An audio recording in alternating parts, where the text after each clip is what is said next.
నీలోనే ఉన్నాడు గురువు, నీ శ్వాసే నీ గురువు. సమయాన్ని 24 గంటలలో ఒక గంట, ఒక 10 నిమిషాలు ఇవ్వలేమా? పనికిరాని బట్టికి మన ప్రయత్నం ఉంటాం, కానీ మనం తెలుసుకోవడానికి ప్రయత్నించలేదు. శిథిలమైనాక ప్రయత్నించేయండి. ఈ శరీరం ఒంగదు, కూర్చోదు. అప్పుడు తెలుసుకోవాలని చెప్పడం ఉంటే నామస్మరణ చేయాలన్నా, శివనామస్మరణ చేయాలన్నా పలకనికి వస్తుందా? మనం గమనించకుండా శ్వాస నడుస్తుంది. అవునా? గమనిస్తేనే కాదు కదా.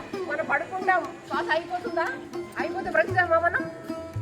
చూడండి, మరి గమనిస్తే ఎన్నెన్నో లాభాలు. ఎందుకంటే ఇప్పుడు మన ట్యాంక్ నిండా నీళ్ళున్నాయి, తిప్పి పెడతాము, వృధాగా పోతూ ఉంటాయి. అదే కాపాడుకుంటే మనం గుణాలు వాడుకోవచ్చు, లేదంటే ఒకటే గడ్డలు కూడా పడేయచ్చు. అంతే కదమ్మా? గాలికి అంత ఉంటుందా? గాలి పెడుతుంటే ఏదైనా నిలబడతామా ఆ గాలికి? అలాగే మన మనసు కూడా గాలిలా ప్రవహిస్తుంది. సముద్రం ఉప్పొంగినప్పుడు ఎలా ఉంటుంది, భయప్రాంతం ఎలా గురవుతాము, అలా మన మనసు కూడా చంచలంగా ఉన్నప్పుడు అంత ఆందోళన గురవుతాం. అప్పుడు ఏమవుతుంది? అనారోగ్యం వస్తుంది. అనారోగ్యం లేదంటే మనం సంపూర్ణ ఆరోగ్యంగా 100 సంవత్సరాలైన ఆరోగ్యంగా ఉండవచ్చు.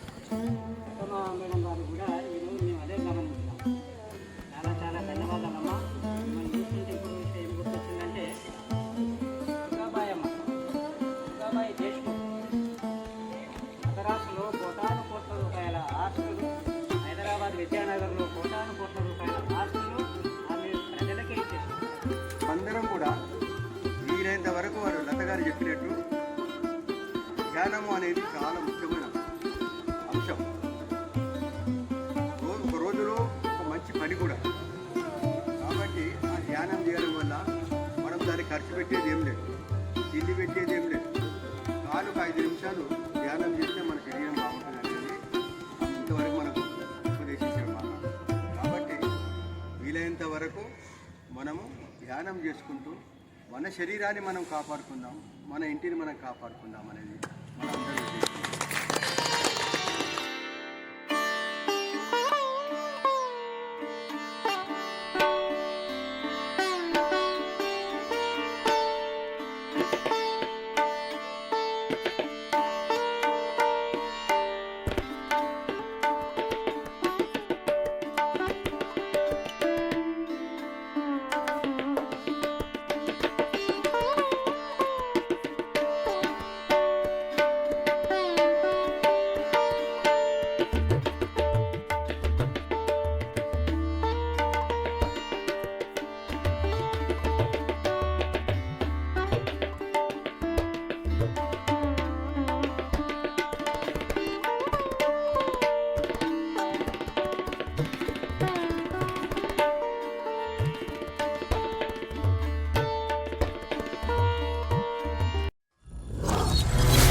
మనందరూ సైలెంట్ పెట్టుకుంటామా? ఒక 5 నిమిషాలు.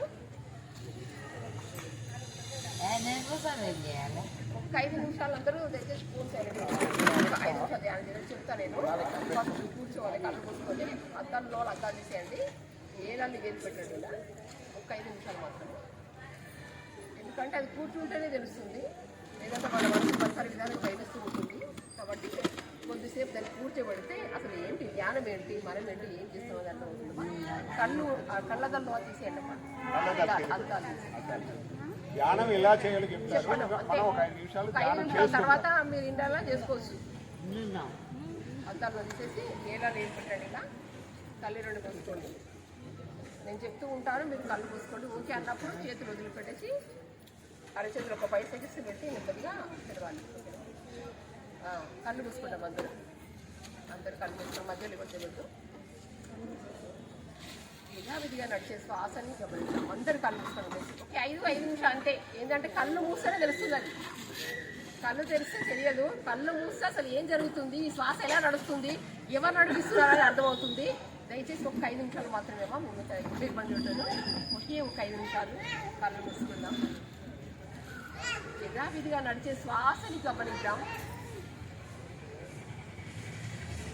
పిలుస్తున్నాం, వదులుతున్నాం గాలి, ఆ గాలిని గమనిద్దాం.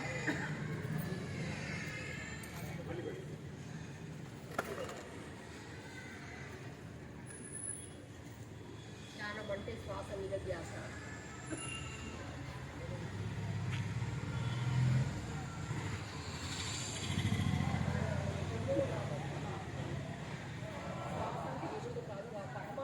పరమాత్మని ధ్యానించడం కళ్ళు మూసుకొని, ఇది ఎవరి కోసమో కాదు, మన కోసం మనం చేయవలే.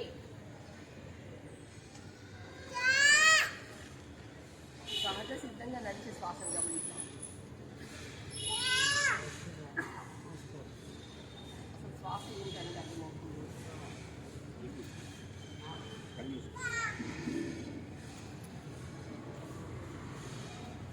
దృష్టిని రక్షించే సృష్టికర్త ఎలా ఉన్నాడో మనలో సైతం ఆ పరమాత్మ ఉన్నాడు. శ్వాస రూపకంగా ఉండి రక్షిస్తున్నాడు మనని. మనం తెలుసుకోవట్లేదు. ఎవరు మనం రక్షించేది, ఎవరు కాపాడుతున్నారు? శ్వాసే.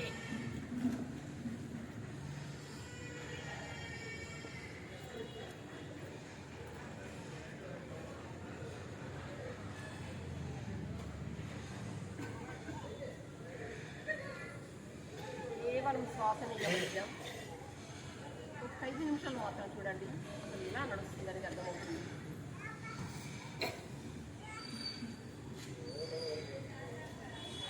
శ్వాసలోనే సర్వం దాగి ఉంది. మనం తెలుసుకోవడం లేదు. ఎందరెందరో మహానుభావులు వచ్చి సైతం చెప్తున్నారు, అయినా కూడా మనం వినడం లేదు. ఇకనైనా తెలుసుకొని మారదాం మనం. ప్రతి ఒక్కరికి అవసరము. రుచితో సంబంధం లేదు. ఆడ మగ తారతమ్యం లేదు. మనశ్శాంతి అవసరం, సంపూర్ణ ఆరోగ్యం అవసరం. కాబట్టి అందుకోసం చేయవలసిన ధ్యానం. కేవలం శ్వాసని గమనించండి.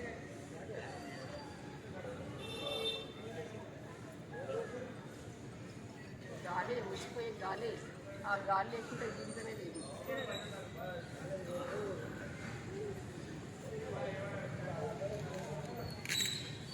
మనం శ్వాసను గమనిస్తాం.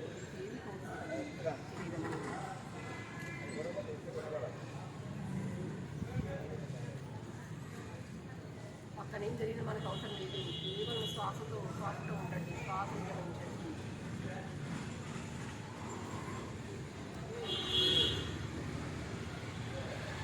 మనశ్శాంతి లభిస్తుంది, తప్పుడు ఆరోగ్యము సిద్ధిస్తుంది. మనకి మనం తెలుసుకుంటాము.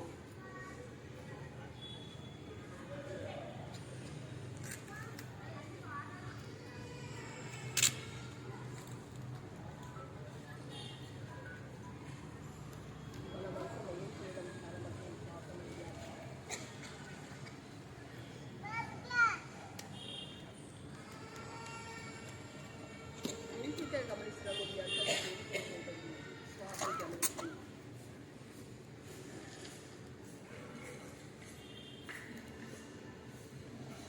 నిమిషం ఎంతో విలువైనది. మనం తెలుసుకుంటే ఎంతో సమయాన్ని వృధా చేసుకుంటాము. మన కోసం మనం తెలుసుకునే సమయమే లేదు, తీరికే లేదు.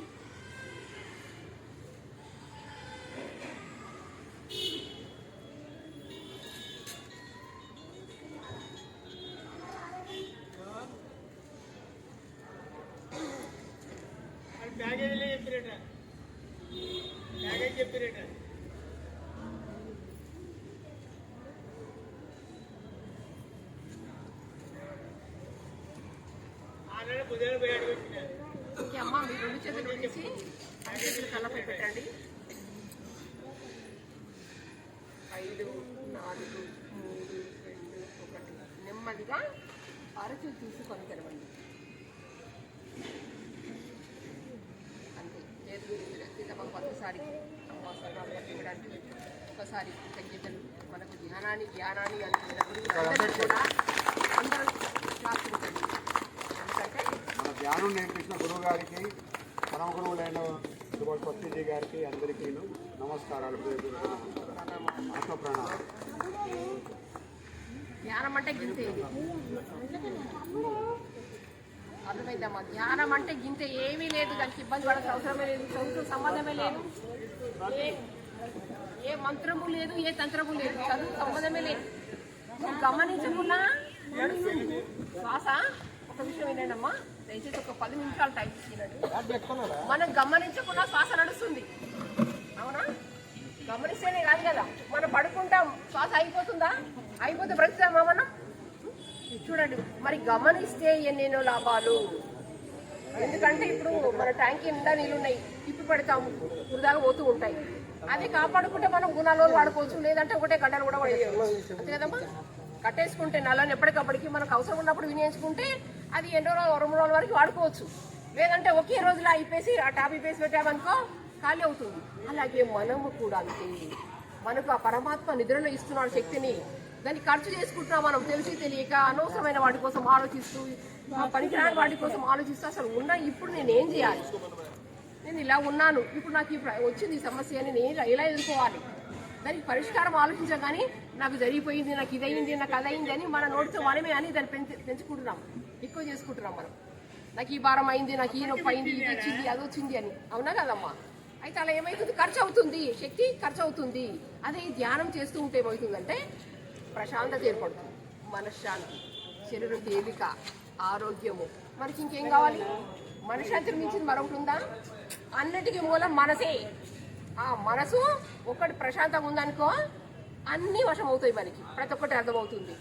ఎప్పుడైతే ఆ మనసు చంచలవస్థలు ఉంటుందో గాలిలా ప్రయాణిస్తూ ఉంటాం. ఏది లేదు, ఏమీ తెలియదు మనకి. గాలికి అంత ఉంటుందా? గాలి పెడుతూ ఉంటే ఏదైనా నిలబడతామా ఆ గాలికి? అలాగే మన మనసు కూడా గాలిలా ప్రవహిస్తూ ఉంటుంది. సముద్రం ఉప్పొంగినప్పుడు ఎలా ఉంటుంది, భయభ్రాంతకు ఎలా గురవుతాము, అలా మన మనసు కూడా చంచలంగా ఉన్నప్పుడు అంత ఆందోళన గురవుతాం. అప్పుడు ఏమవుతుంది? అనారోగ్యం వస్తుంది, అనారోగ్య ప్రాబ్లమ్స్. లేదంటే మనం సంపూర్ణ ఆరోగ్యంగా 100 సంవత్సరాలైనా ఆరోగ్యంగా ఉండవచ్చు. కానీ అనవసరమైన మట్టుకు అన్నింటినీ మనం పెంచుకుంటున్నాం. బాధ్యత వహించాలి. సంసారం ఉంది, సంసారం త్యాగించాలని ఎవరు చెప్పరు. పిల్లలు ఉన్నారు, సంసారం ఉంది, బాధ్యత ఉంది, అన్ని నిర్వహించాలి, ఆనందంగా ఉండాలి. అన్ని బాధ్యత నిర్వహిస్తూ ఆపై సంపూర్ణ ఆరోగ్యంగా ఉండాలి. మనకు కావాల్సిందే కదా. ఆ భగవంతుడు దేహాన్ని ఇచ్చాడు, మళ్ళీ ఆయనకి మనం వెళ్ళేటప్పుడు ఎలా ఇచ్చాడో అలా సమర్పించుకో. మరి మనం అలా ఇస్తున్నామా? రోగాలతోనూ నొప్పులతోనూ శిథిలం చేసి శరీరాన్ని మనం వాడుకొని శిథిలం చేసి అప్పుడు అప్పగిస్తున్నాం పరమాత్మకి. చూడండి, ఇప్పుడు చినిగిపోయిన వస్త్రాలు ఇస్తే ఎవరైనా వేసుకుంటారా? ఇప్పుడు మనం కట్టి మనకు తీసుకొచ్చింది ఇచ్చేద్దాం అనుకుంటాం, ఎవరికైనా దానంగానో ఎవరికైనా కట్టుకోనిక. అది కొంచెం కట్టుకుంటట్టు వాడుకుంటట్టు ఉంటేనే ఇస్తాం. చినిగిపోయిన దానికి ఇస్తామా? ఎవరికైనా ఇస్తే కట్టుకుంటారా? మన శరీరం అలా చేసుకుంటున్నాం. అలా వాడుకొని అనవసరమైన వాటి మెదడుకి పట్టించి తల భారం పెంచుకొని అనారోగ్యాన్ని కోరుకొని తెచ్చుకుంటాం మనమే. అంతే కదా? కాబట్టి అందుకనే ధ్యానం చేయండి. మీకు ఎప్పుడు వీలైతే అప్పుడు దీనికి మడి లేదు, కట్టుబాట్లు లేవు. సమయం ఎప్పుడు ఉంటే అప్పుడు ఒక 10 నిమిషాలు అభ్యాసం చేయండి. 10 నిమిషాలు లేవగానే ఒక 10 నిమిషాలు, పడుకుంటప్పుడు ఒక 10 నిమిషాలు, అలా అభ్యాసం చేస్తూ మీకు ఎప్పుడు టైం ఉంటే కొంచెం టైం పెంచుకోవచ్చు. ఓ 10 నిమిషాలని కాదు. నిజానికి కనీస ధర్మం ఏంటంటే మన వయసు ఎంత ఉందో 6 నిమిషాలు చేయాలంటారు గురువారు. కానీ ఫస్ట్ మొదలు పెడుతున్నాం కాబట్టి ఒక 10 నిమిషాలు స్టార్ట్ చేయండి. 10 నిమిషాలు ఎప్పుడు టైం తప్పదు. అన్నిటి పక్కన పెట్టండి. ఆ పరమాత్మను ఏడుకోవడం. మనం ధ్యానం అంటే ఏమిటంటే ఈ శ్వాస ఎవరు నడిపిస్తున్నారు? అసలు శ్వాస ఎలా నడుస్తుంది? భగవంతుడే కదా. మనం ఏమైనా నడిపించుకుంటామా? మన పరిధిలో ఉందా? మరి క్షణం ముక్కు మూస్తే ఉండమే, క్షణం ముక్కు మూస్తే ఉంటామా? ఎంత పంచపరమాణాలు ఉడిపెట్టినా స్వీకరిస్తామా? శ్వాస ఉంటేనే కదా, శ్వాస ఉంటేనే జీవిస్తాం. శ్వాస లేకుంటే ఉంటుందా శరీరం? ఎంత శుద్ధి చేసినా, ఎంత సుగంధాలు వదిలినా ఉంటుందా శరీరం? కాబట్టి అందుకనే దీపం ఉండగానే ఇల్లు చక్కగా దిద్దుకోవాలని అంటారు పెద్దలు. దానికి మనం ఏమనుకుంటాము? ఓహో, నేను మంచిగా ఎవరైనా ఉన్నప్పుడే కార్యక్రమాలను బాధ్యత తీసుకోవాలేమో అనుకుంటాం. అది కాదు. శక్తివంతంగా ఉన్నప్పుడే మనం వచ్చింది ఏంటి, ఎవరు, ఎలా, భగవంతుడు ఎలా రక్షిస్తున్నాడు, మరి అందరినీ కాపాడుతున్నాడు, మరి మనము ఎలా రక్షిస్తున్నాడు, మనలో ఎలా నడుస్తుంది శ్వాస, అసలు ఆ భగవంతుడు ఏ రూపకంగా వచ్చి మనల్ని కాపాడుతున్నాడు అనేది గమనించాలి. ఎందుకంటే ఇది సత్యం. పరతొక్క గురువులు చెప్తున్నారు, నీలోనే ఉన్నాడు గురువు, నీ శ్వాసే నీ గురువు. సమయాన్ని 24 గంటలలో ఒక గంట, ఒక 10 నిమిషాలు ఇవ్వలేమా? పనికిరాని వట్టికి మనం ప్రయత్నం ఉంటాం, కానీ మనం తెలుసుకోనికి ప్రయత్నించము.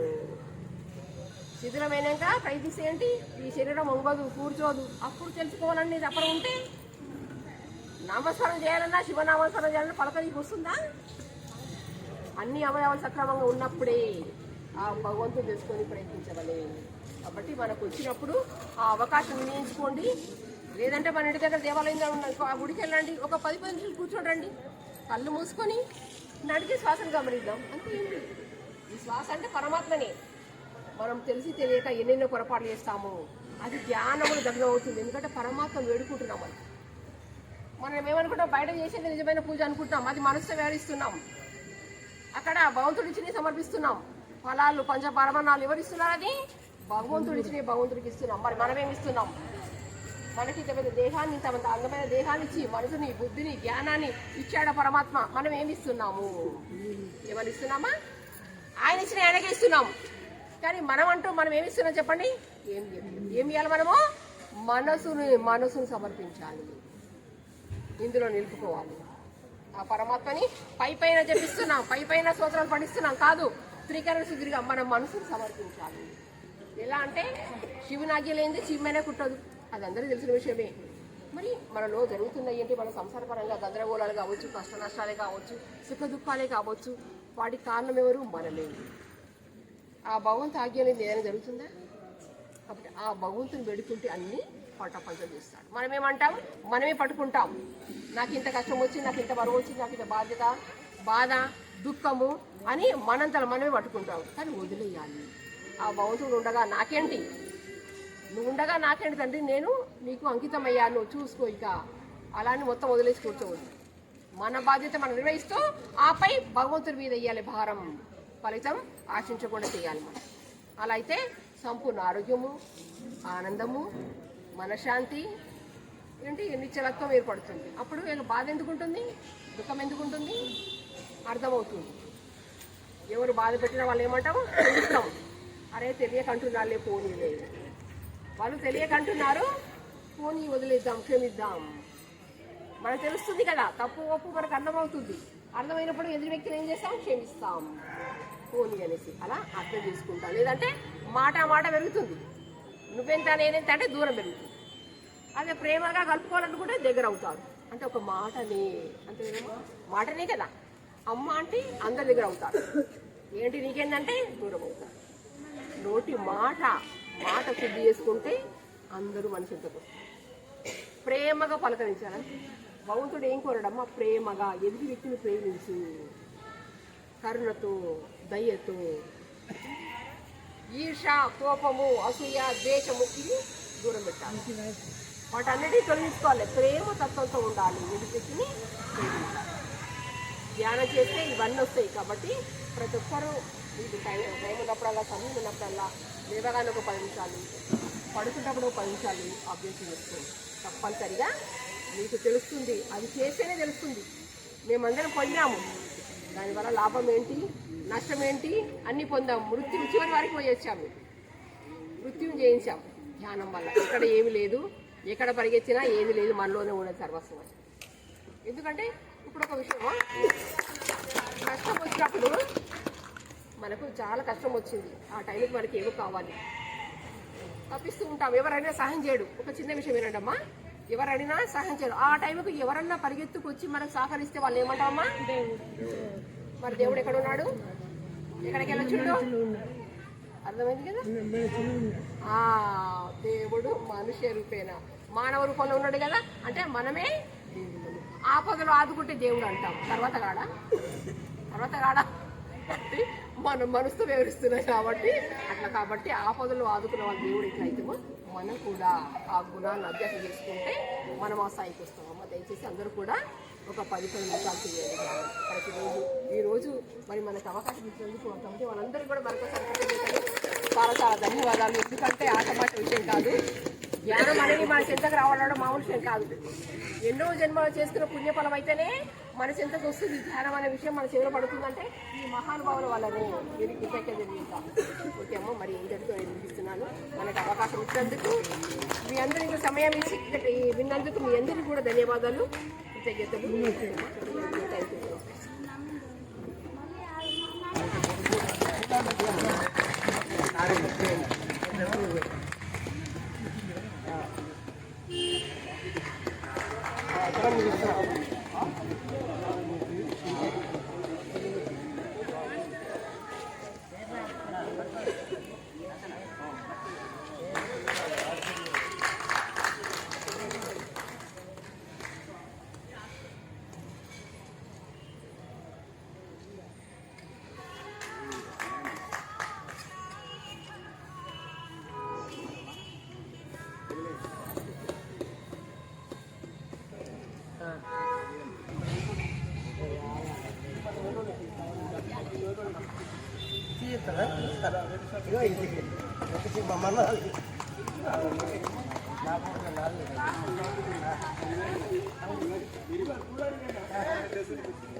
ఏ సందర్భంగా ప్రమాణం చేస్తాం? కరాటే బ్లాక్ బెల్ట్ విజేత అమ్మాయి. ఓకే.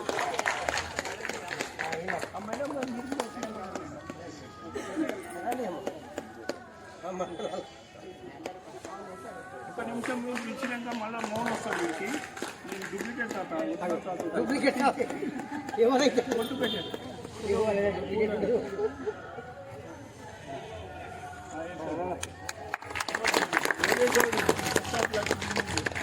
మౌన్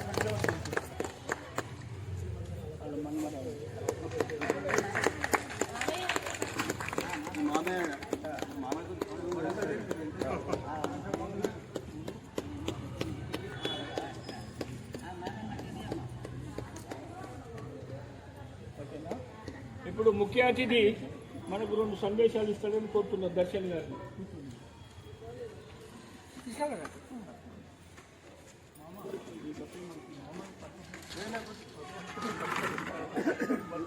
అందరు కూర్చోండి, ఇక 2 నిమిషాలు మాట్లాడుతుంది. తర్వాత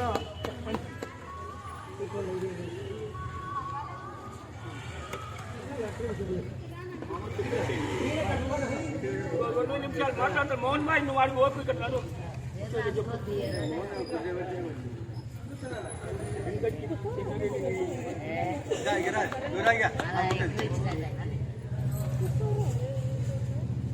నిన్ను సంలాచుకోవాల్సి వస్తుంది.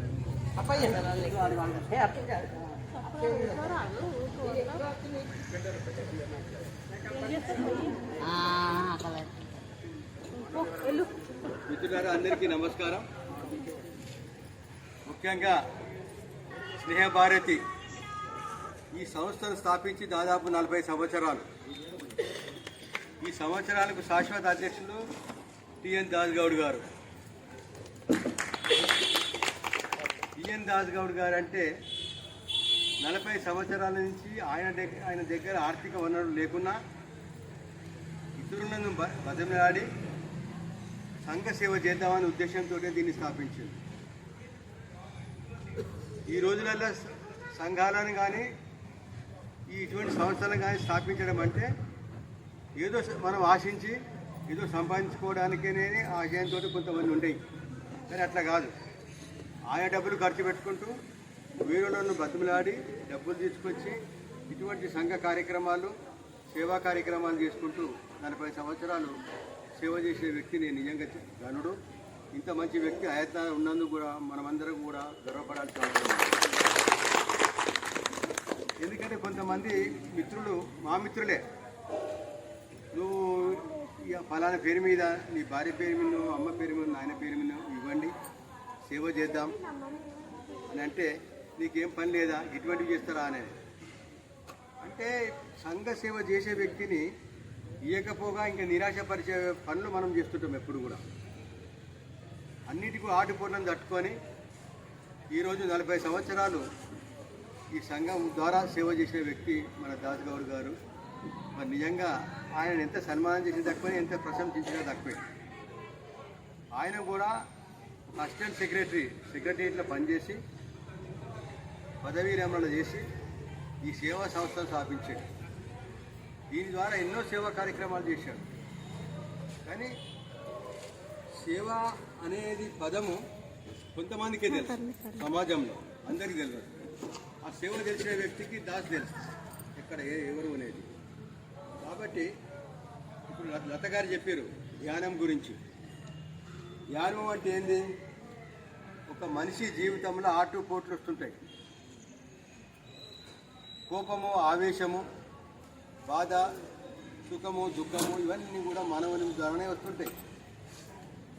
అవన్నిటి కూడా అధిగమించి అవి కంట్రోల్ చేసుకొని మనము మంచిగా ఉండాలి, మన కుటుంబము బాగుండాలి.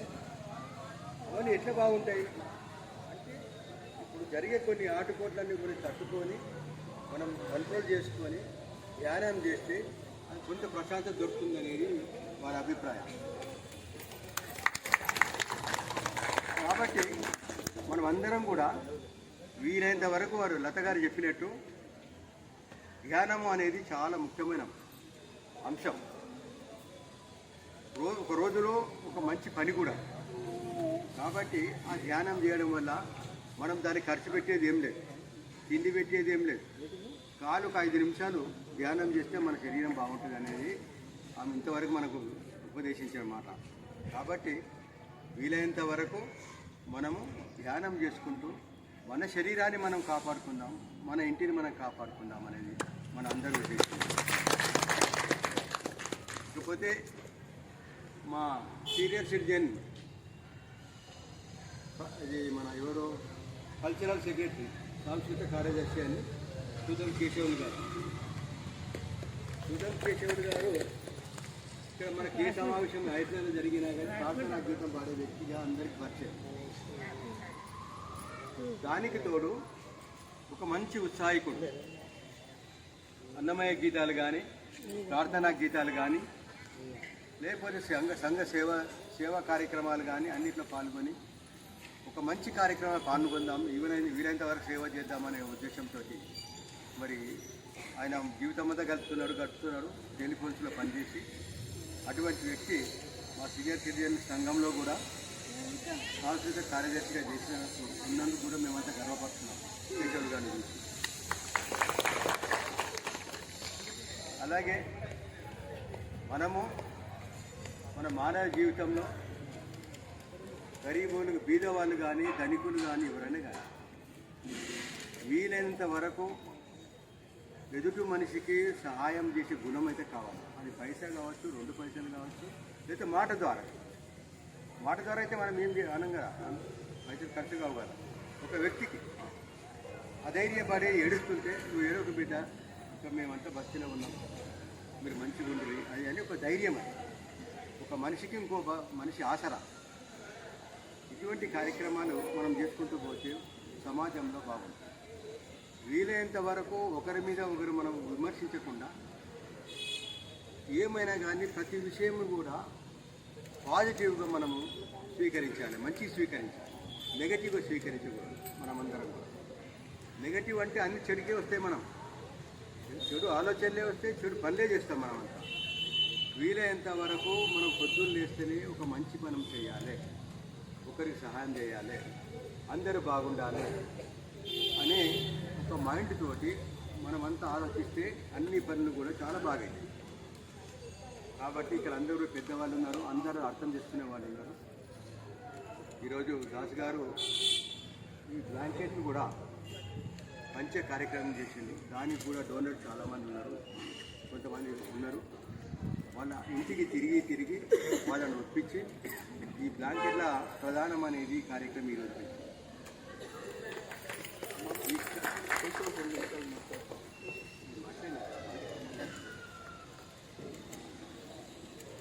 ఈ కార్యక్రమం పెట్టాను. ఈ కార్యక్రమం అంటే ఏంటి, చలికాలం, ముసలోళ్ళు ఉంటారు, చలికి కప్పుకోలేని వాళ్ళు చాలామంది ఉంటారు. అరుగుల మీద వండుకునే వాళ్ళు ఉంటారు, రోడ్ల మీద వండుకునే వాళ్ళు ఉంటారు. వాళ్లకు ఉడతా భక్తిగా మనం చేయాల్సింది ఒక బ్లాంకెట్ ఇస్తామనుకో, వారు జ్ఞాపకం చేసుకుంటారు. చలికి వణికే బదులు అది కట్టుకొని వాళ్ళు ఆయన ఇచ్చిండు అనేది జ్ఞాపకం చేస్తారు. అటువంటి సహాయం మరి దాస్ గారు తలపెట్టింది కాబట్టి వారికి అందరి తరఫున మనందరి తరఫున కృతజ్ఞతలు. దాస్ గారు కూడా ఇక ముందు కూడా ఇంకా మంచి కార్యక్రమాలు చేయాలని, మనమందరం కూడా ఆయనకు తోడ్పడాలి, సహకరించాలని మీ అందరినీ కూడా మరొకసారి నేను కోరుకుంటూ, ఇప్పుడు మన సన్మాన గ్రహీత సుధం కేశవులు గారు మాట్లాడారు. మహాలక్ష్మి ఫోటో తీయటి.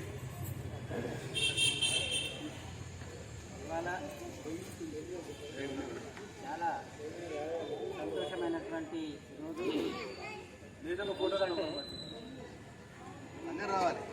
ఈ యొక్క నాకు తీసినావా చక్కటి కార్యక్రమంలో పాల్గొనడమే గొప్ప అదృష్టంగా భావిస్తున్నాను. ఎందుకంటే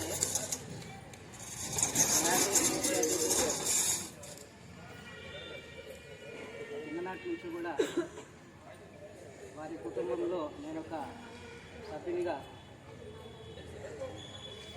పాల్గొంటూ ఇవాళ వారి ఇక్కడికి ఈ చక్కటి కార్యక్రమాన్ని గుర్తించినటువంటి లక్ష్మణ గారికి నమస్కారాలు. మరి ఈ స్నేహభారత్ అంటేనే దాసన్న అంటేనే స్నేహభారత్. ఎందుకంటే 1983లో ఈ యొక్క సంస్థను స్థాపించి ఇవాళ 40 సంవత్సరాలు గడుస్తుంది. ఎన్నో కార్యక్రమాలు చేశారు వారు, మేము కలిసి కూడా. వారి కార్యక్రమాలలో నేను పాల్గొనడం అనేది ఒక అదృష్టంగా భావించాను. వీరి తర్వాత 1984లో నేతాజీ యువజన సంఘం స్థాపించాం హైదరాబాద్లో. పెద్దలు నరసింహన్న, దాసన్న వారి చేతుల మీదుగానే మా యొక్క సంఘాన్ని రిజిస్ట్రేషన్ చేయడం జరిగింది. ఇక్కడ మర్చిపోవచ్చు. అప్పటి నుంచి కూడా నిర్విరామంగా కార్యక్రమాలు జరుగుతూనే ఉన్నాయి. చాలామంది అంటారు, ఓ మంచి కార్యక్రమం చేస్తుంటే కాలు పట్టి గుంజేటోళ్ళు ఉంటారు. అరే దాసన చేస్తుంటే చలో మనం కూడా పోయి పోదాం, కూర్చుందాం. ఓ నోటి సహాయమో లేకపోతే వారు చేస్తున్నటువంటి కార్యక్రమంలో భాగం పంచుకుందామనేటటువంటి అనేవాళ్ళు తక్కువ. చాలా సమయం మనకు ఇంకా కార్యక్రమం ఉన్నది కాబట్టి, ముఖ్యంగా ఇవాళ ప్రపంచంలో నిన్న మొన్నటి వరకు భారత ప్రధానమంత్రి గారు నరేంద్ర మోడీ గారు యోగాను తీసుకొచ్చారు. ఆ యోగాను కూడా తీసుకొచ్చి ప్రతి మనిషి కూడా ఇవాళ షుగర్ బీపీలతోటి కొట్టుమిట్టాడుతున్నాం మనం. అటువంటిది యోగా ద్వారా కూడా చేస్తే మన శరీరాన్ని, మన ఆరోగ్యాన్ని, వాడేటటువంటి ఔషధాలు ఏవైతే ఉన్నాయో అవి తగ్గించుకున్నటానికి ఇది అవసరం వస్తుందని చెప్పని నరేంద్ర మోదీ గారు ప్రపంచవ్యాప్తంగా ఈ మధ్యకాలంలోనే ప్రపంచ గిన్నీస్ రికార్డులో కూడా నమోదు కాబడినటువంటి ఈ ప్రక్రియ. తర్వాత ప్రతి మనిషి కూడా మనం వెనకటి రోజులలో చూస్తాము, లేవగానే పెద్ద మనుషుల కాలు మొక్కేవాళ్ళం. వెనకటి ఎవరో తిరుపతి వేసి వారి కాలు మొక్కేవాళ్ళం. మనం వెళ్ళేటటువంటి పరిస్థితి లేదు అప్పట్లో. మనం కూడా తిరుమల వెంకటేశ్వర స్వామిని దర్శించుకున్నట్టే అర్థం అన్నమాట. సో అటువంటిది ఇవాళ ఏముంది, ఇవాళ ఎక్కిందంటే బండి గంటన్నర సేపట్లో దిగుతున్నారు, ఇవాళ ఎక్కిందంటే తెల్లవారే దిగుతున్నారు. అటువంటి సదుపాయం ఇవాళ కలిగింది. కానీ ప్రతి మనిషికి కూడా ఈరోజు కావాల్సినటువంటిది ధ్యానం. నిన్నమొన్నటి వరకు పిరమిడ్ పట్టాల్లో జరిగింది. యావత్తు భారతదేశం అంతా కూడా జరుగుతున్నది. దానికి మన లతా మేడం గారు వారు నిన్న నందుకాస్తో మాట్లాడగానే వారు మేడం గారి మా ముందే మాట్లాడి సమయం తీసుకున్నారు. మీ అమూల్యమైనటువంటి సమయము, మీ విలువైనటువంటి సమయము ఇక్కడికి మేము ఈ చిన్న కార్యక్రమం చేస్తూ మీరు పాల్గొనడం కోసం, ఇక్కడ జరుగుతున్నటువంటి కార్యక్రమాన్ని వీక్షించడం పాల్గొనడం చాలా చాలా ధన్యవాదాలు మహిళామూర్తి. ఎందుకంటే మహిళలు లేనిది ఎక్కడ ఏ పని కూడా జరగదండి. అందుకోసమే మహిళలే ఎక్కువ ఇక్కడ మేము కూర్చోబెట్టడం జరిగింది. ఎందుకంటే మగవాళ్ళు సరే కూర్చుని ఓపుకుంటుంది, ఏ కట్టబోతే పెట్టిపోతుంది, పేదవాళ్ళ మటుకు ఇంటిపోదామంట. కానీ మహిళలు కూడా మీరు చూడండి, మనం పెళ్లి కార్యం చేసినా ఏది చేసినా వాళ్ళకి చివరికే పెడతాం, లేవుండి అని చెప్తాం. మగవాళ్ళేమో వీళ్ళు ఫోన్ చేసుకోండి అంటారు. కానీ ఆ మాతృమూర్తులకు భగవంతుడు చాలా ఓపిక ఇచ్చాడు. మన అక్క, చెల్లి, ఇది ఏదో రకరకాలుగా వారిని అమ్మవారిగా మనం కూడా కొలుస్తున్నటువంటి సందర్భం నేను గుర్తు చేస్తున్నాను. అటువంటిది ఆంజనేయ స్వామి వెనకాల రామదండు ఉంటుంది. అదేవిధంగా లతా మేడం గారు ఎంత ఇంతమంది ఉన్నారండి.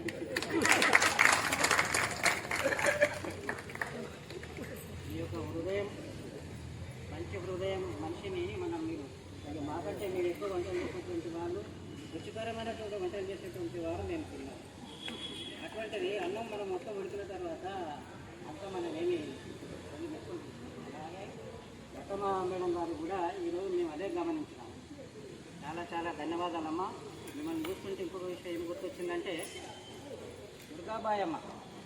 దుర్గాబాయి దేశ్ముఖ్ మద్రాసులో కోటాను కోట్ల రూపాయల ఆస్తులు, హైదరాబాద్ విద్యానగర్లో కోటాను కోట్ల రూపాయల ఆస్తులు ఆమె ప్రజలకే ఇచ్చేసింది.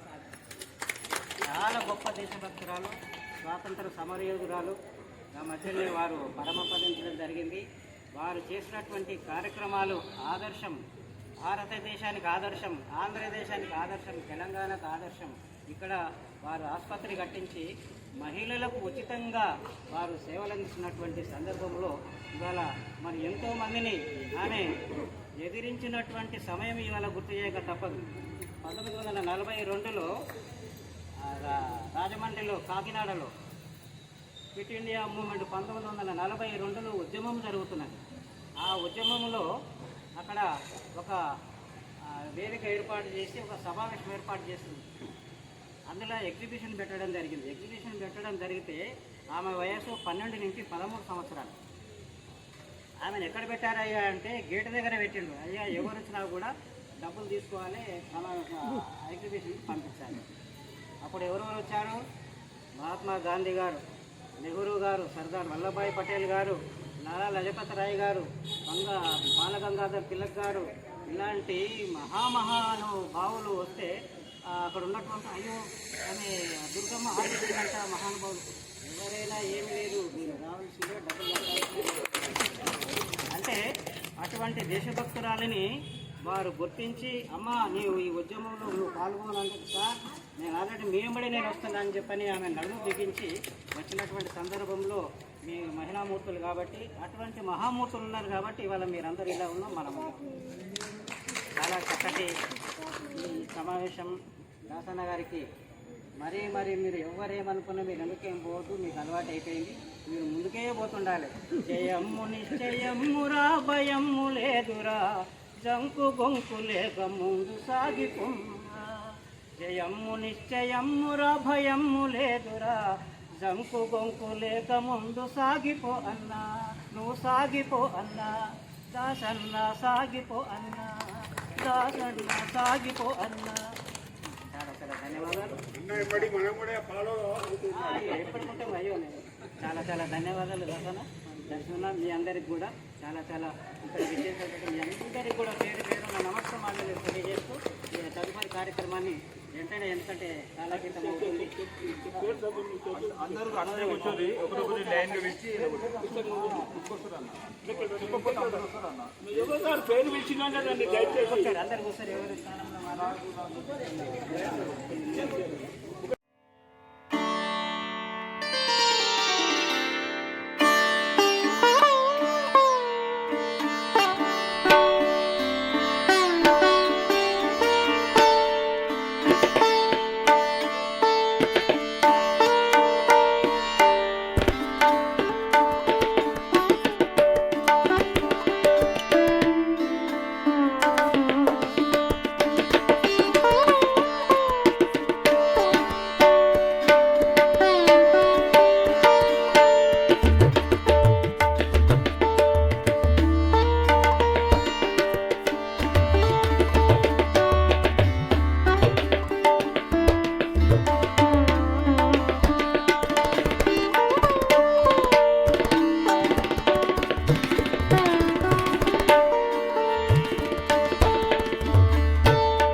2 కోట్ల మంది ఉంటే మగవాళ్ళు మినిస్టర్లు ఎంతమంది ఉన్నారు, మన ఆడవాళ్ళకు ఒక ఆయన అయితే లెక్కనే పెట్టలేదు. ఇంకా అమ్మ 2 కోట్ల మంది ఒక పెద్ద మనిషి లెక్క పెట్టలేదు. ఇప్పుడున్న పెద్ద మనిషి 2 ఇచ్చింది. అంటే మేధావులు సేవ చేసేవాళ్ళు కోటికి ఒక్కరే ఉన్నారు మినిస్టర్ ఇవ్వాలని అర్థం. మా స్నేహభారత్ ఆలోచన ఏంటంటే నాన్ పొలిటికల్ పేరు అక్కడ పక్కకు పెడితే 100 మనకు ఎమ్మెల్యేలు ఉంటే 50 కోటి ఆడవాళ్ళు చేస్తారు, 50 కోటి మగవాళ్ళు చేస్తారు. ఎవరికి ఎక్కువ వస్తే వాళ్ళు 2.5 సంవత్సరాలు మగవాళ్ళు మినిస్టర్ ఉంటారు, తర్వాత ఆడవాళ్ళు కాదని మా ప్రపోజల్. లేకుంటే ఒకసారి లేడీస్ అయినప్పుడు మళ్ళీ నెక్స్ట్ టైం జెంట్స్ తీయాలనేది ఒక ఉద్దేశం. తర్వాత 2వది కట్నాలు మీ దగ్గర వైట్ మనీ ఉంటే ఎంతనన్నా ఇచ్చారు, బ్లాక్ మనీ ఇస్తే సేమ్ నేను దొంగను పట్టుకుపోయినట్టు మామను అత్తను పట్టుకుపోతాడు చెప్పే రూల్స్ వెళ్తే పిల్లలకు ఏమవుతుంది, కొంతమంది ఇజ్జత్ కష్టపడి పైసలు తెచ్చిపెట్టిన తర్వాత తల్లిదండ్రులు మీకు 30 ఏళ్ళు 40 ఏళ్ళు తెలియదు, చాలాకి వెళ్ళి 4 పిల్లలు చనిపోయింది కింద పడి. అప్పుడు ఇలా ఉన్నోళ్ళు కొంతమంది నేర్పుకోవచ్చు ఆ వయసులో. కట్నాలు వేయలేక మా తండ్రికి ఎందుకు బాధ పెట్టాలని చెప్పి అయినా కానీ నాయకులకు కానీ ఏమి పట్టించుకోదు. మా ఉద్దేశం, మా స్నేహపడే ఉద్దేశం ఏంటంటే మన దేశంలో సపోజ్ మన పిల్లలు అమెరికాకు వెళ్ళాలనుకో, నేను ఆయన ఎస్సీ అని చెప్తున్నాడు, ఆయన ఇండియన్ అంటాడు. మనం ఇక్కడ ఉన్నప్పుడు కూడా ఇండియన్ అనాలని నా ఉద్దేశం. ఎవరు కులం లేదు, మతం లేదు, మనం అంతా భారతీయులు. నా కులాలు ఏంటి అంటే లేడీస్, జెంట్స్, కుంటోళ్ళు, గుడ్డోళ్ళు, అనాథలు. తర్వాత మనసుకు క్లాసులు ఒక 10-12 గ్రూపులు ఉండాలి సమాజంలో, అంతకన్నా ఎక్కువ అవసరం లేదు. ఇది మా ఆలోచన. అందుకని మేము ఎన్నో స్కూల్లో కూడా క్యాస్ట్ ఉండాలన్నా ఉండాలి పోటీలు పెట్టి అలా ప్రైజులు ఇచ్చేది. ఆటల పోటీలలో పిల్లలకు ప్రైజ్ రావాలని సాధన తీసుకుపోయి కొన్ని స్కూల్లో ఛాంపియన్షిప్కు ప్రైజులు సాధనే తీసారు. తర్వాత గుళ్ళల్లో పూజ చేసుకోవచ్చు కూడా ఏ కులాన్ని పట్టించలేకుండా అందరికీ మంచిగా చేయాలని మా ఉన్న ఊళ్ళో ఉన్న పూజలందరికీ సాక్షిగా సర్పాలను చేయించారు. మనం ఏంటంటే మనం పని చేసే ఒక్కరైనా మానినా మనకు సంతోషం. మా అసోసియేషన్ ఏంటంటే ఎవరైనా గరీబులకు పెళ్లి చేస్తున్నామంటే వాళ్ళకు మేము అడుగుతాం, మా చేతగా ఇంత కావాలని ఒక సాయం అంటే మేము ఇంత చేస్తామని మేము చాలా దాంట్లో నాకు దోస్తులు ఊళ్ళు చేసి వాళ్ళకి బియ్యం అంటే బియ్యము, డబ్బులు అంటే డబ్బులు ఇప్పిస్తుంది. ఒకటైతే రాములు జమీన్లకు అప్పుడు 10 తులాలతో 10,000 తులం ఉంటే 30 తులం పడ్డారు పెట్టిన. వాళ్ళు డబ్బులు ఇచ్చిన ఏమన్నారు, అదే మీరు పైసలు ఇచ్చేదాన్ని పనికి అవుతుంది కదా అంటే నేను ఆ పిల్లలు దూరం తీసుకుపోయి ఒకటి విట్నెస్ చేసి మీటింగ్ చేసిన. ఎందుకంటే అందులో ఎంతో పని చేయవచ్చు కానీ వాళ్ళకి సాయం చేయలేదు చెప్పి సమాజం యూజ్ అయ్యో. మా ముఖ్య ఉద్దేశం ఏంటంటే ఇది ఇప్పుడు ఇంకొకటి ఇదే కులాలు తీసేయాలని మా సంస్థ ద్వారా 3 డిస్ట్రిక్ట్లలో సినిమాల స్లైడ్ చూపించిన. భారత కులాలు అవసరమా, వేరే దేశాలలో కులం లేకుండా పరిపాలించుకుంటలేదా ఆలోచించాలని పెట్టినాం. 3 డిస్ట్రిక్ట్లలో. ఒకటి నేనేమో ఆర్ఐలో ఉన్నప్పుడు పెట్టలేదు, నేను ఆర్ఐ తర్వాత మా దోస్తు ఇక్కడ ఉంది, ఆర్ఐ మెడక్లో ఉంటాయి, ఆయన అక్కడ పెట్టిండు. తర్వాత హైదరాబాద్ సినిమా టాకీస్ ఉంటాయి, స్వామి శేఖర్ టాకీస్ అని ఇలా పెట్టించిన. తర్వాత దిల్సుఖ్ నగర్లో వెంకటాద్రి టాకీస్ అని ఆడ స్లైడ్ పెట్టించింది. దీని కొంచెం మనం కొరకు ఆలోచిస్తున్నాడు. తర్వాత ఇంటర్ క్యాస్ట్ మేము ఎంకరేజ్ చేయము, కానీ చేసుకున్నాక సపోర్ట్ ఇస్తాం. మనం చేసుకోవాలి కానీ చెప్పము. సొంతం మా అల్లుడే అంటే చిన్నమ్మ బిడ్డ కొడుకు వాళ్ళు ఇంటర్ క్యాస్ట్ చేసుకుంటే మా ఊరు పెద్ద మనుషులప్పుడు మండల అధ్యక్షుడు వాళ్ళంటే మొత్తం మండలంకు ఇన్ఛార్జ్ ఉంటుంది వాళ్ళు. అట్లా శుద్ధులు మీటింగ్ పెట్టి నాకు ఈ పిల్లగాడు ఎవరైనా ఎంకరేజ్ చేస్తే మా అల్లుడు అదే చేసింది. ఒక పెద్ద మనిషి వచ్చింది మధ్యాహ్నం వస్తే నేను చెప్పిన నేను సెక్రటరీలో పనిచేస్తా, అది ఇద్దరు మేజర్ అయ్యి అనుకుంటున్నాక చేసుకుంటాక నేను ఫుల్ సపోర్ట్ ఇస్తా, హైకోర్టులో నేను బడ్జెట్ ఇస్తాను, నేను హైకోర్టులో కూడా ఉన్నాను, వాళ్ళని పిలిచి కేసు వేపిస్తా, తర్వాత కాంప్రమైజ్ నాలని చెప్పండి. ఫుల్ ఫిగర్ కానీ మేము పంచాయతీ ఇవ్వమని ఇప్పుడు ఆయన మంచిగా పెళ్లి కలిగి అయితే ఆ పిల్లగారు చేసిన మన కృతజ్ఞత ఏంటంటే మా కొడుకు పెళ్లి కలిగి మీరు చెప్పండి. మేము నేను వాడిని శుద్ధమవుతాడు, నాకు శుద్ధమవుతాడు. మేము పోయి మాట్లాడుకుందామని ప్లాన్ ఇస్తే ఆడ పోయి ఉంటుంది కదా వేసి వచ్చింది. ఇక మనం సమాజం ఎక్కడ చెప్పండి. చెప్పేసాను కదా ముఖ్యమంత్రి కావాలి వస్తాడని చెప్పండి, మేము ఏం చేయమంటే చేయగలుగుతాం. ఇప్పుడు ఏంటంటే మామనేమో అధ్యక్షుడు అయ్యింది.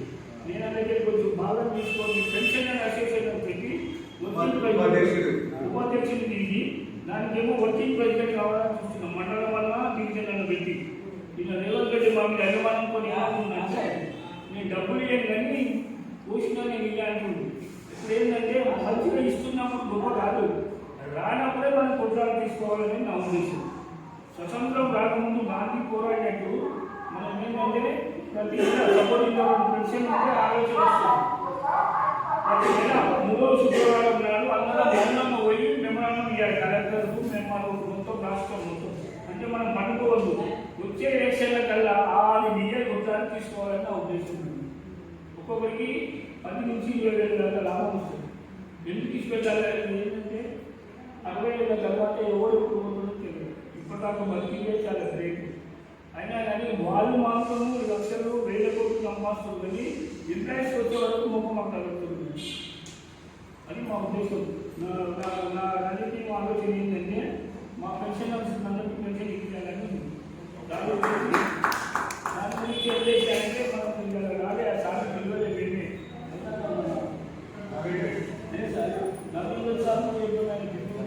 ఫస్ట్ సార్ ఆయన చెప్పాను స్టేట్ లెవెల్లో మీటింగ్ పెడతాం.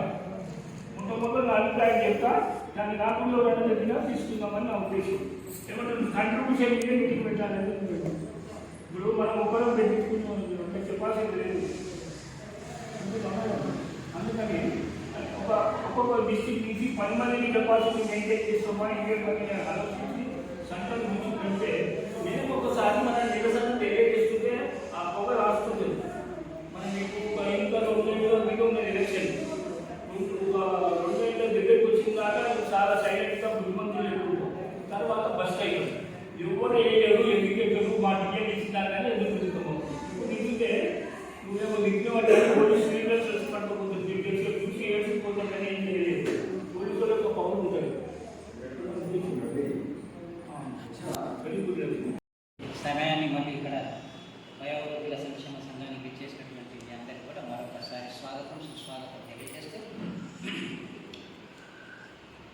భలే మంచి రోజు పసందైన రోజు వసంతాలు పూచే నేటి రోజు భలే మంచి రోజు పసందైన రోజు వసంతాలు పూచే నేటి రోజు భలే మంచి రోజు పసందైన రోజు వసంతాలు పూచే నేటి రోజు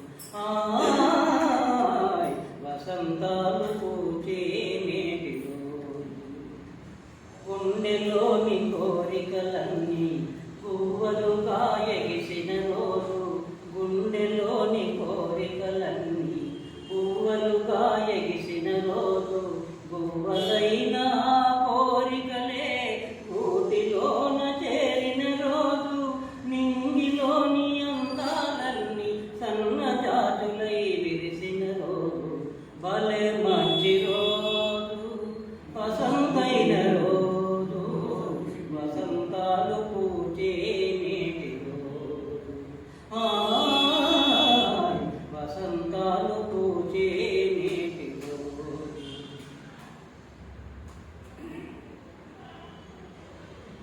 గుండెలోని కోరికలన్నీ పువ్వులుగా ఎగిసిన రోజు పువ్వులైన కోరికలే కూటిలోన చేరిన రోజు కన్న తల్లి ఆశలన్నీ సన్న జాతులై విరిసిన రోజు భలే మంచి రోజు పసందైన రోజు వసంతాలు పూచే నేటి రోజు